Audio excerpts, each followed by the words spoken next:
You're watching Spirit Spotlight.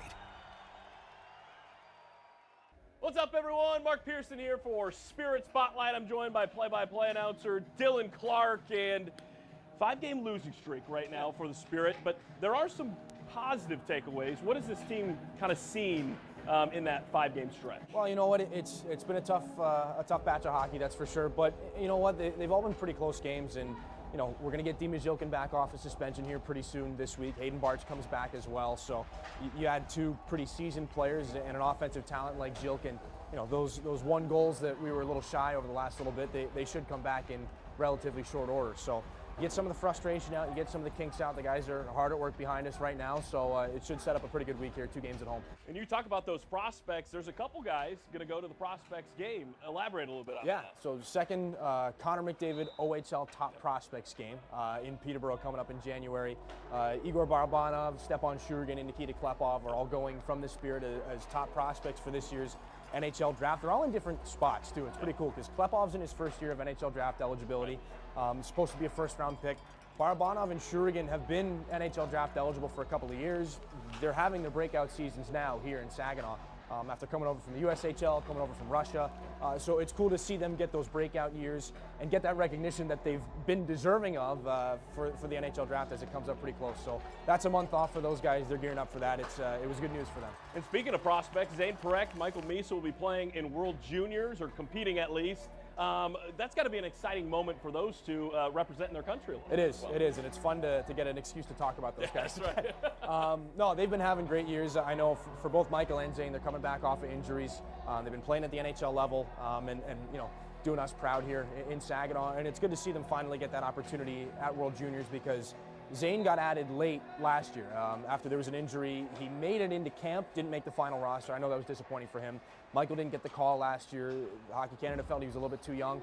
He's not too young this year, and you know what? Those two guys are probably going to be major, not probably, they're going to be major pieces. They're going to be core factors in Canada's bid to get back in for a medal, and a gold medal at that, coming up in Minneapolis and St. Paul at the World Juniors just after Christmas. So really exciting for those guys. Let's jump back to the guys that are on the ice right now.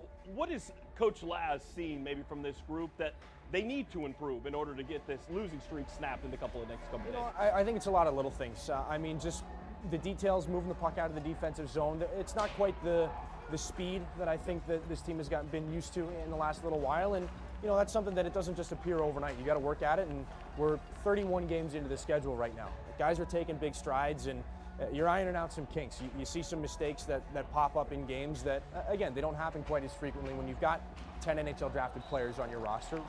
This team's working with the lower end of the spectrum right now, age-wise. So you're working through those mistakes. You're learning tons of lessons every night. And I know these guys are going back through mountains of video, just the coaching staff by themselves, but they break it down into digestible bits for the players. And you know, they go into the video room and they come out just a little bit smarter hockey-wise. So it's all part of the process, and I'm excited to see it pays off sooner rather than later. Games 32 and 33 will be coming up here at the Dow Event Center. The Sioux tonight, and then of course Oshawa coming up on Saturday. Any giveaways, fun things happening here in the arena? Well, you know, aside from the obvious West Division rival, the Sioux Greyhounds, yes. Ornament giveaway, Yep. courtesy of Bronner's here tonight. First 1,500 fans into the Jolt Celebration Club will get a complimentary ornament from Bronner's. There's the chance that it could be signed by your favorite Spirit player. Got to be a little bit lucky coming in through the door, so a little bit of mystery added to it. We're excited to that. Excited for that. Thanks again to Bronner's. And then Saturday's Teddy Bear Toss night as we play the Oshawa Generals. So partnering with GFL again, tons of local hospitals and medical institutions are going to get those teddy bears. And you know what? The spectacle of it is seeing 3,000-4,000 teddy bears hit the ice when the Spirit score their first goal.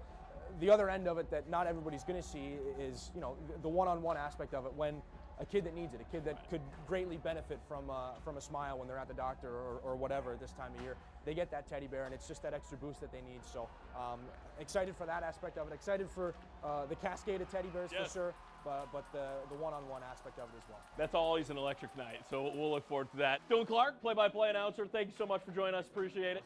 Spirit Spotlight. Make sure you check out the Spirit tonight in the Dow Event Center.